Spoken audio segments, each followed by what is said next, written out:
कुशल नागपूर. पहिला दिवस आणि पहिल्या दिवसाचा पहिला सामना ज्यामध्ये लक्ष दिलं होतं अयोध्येला संघाला 83 धावा. समोर बघू शकता तुम्ही अतिशय सुंदर अशी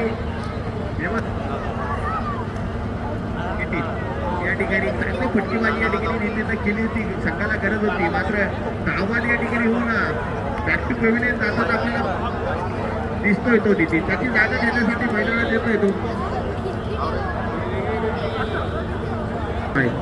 मैदानामध्ये. फक्त मात्र समीकरण आहे ते 3 चेंडू 12 धावा 2 मोठे.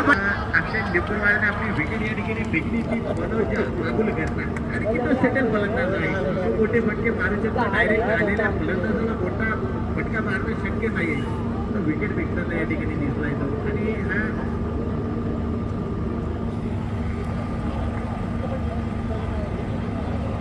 इक्वेशन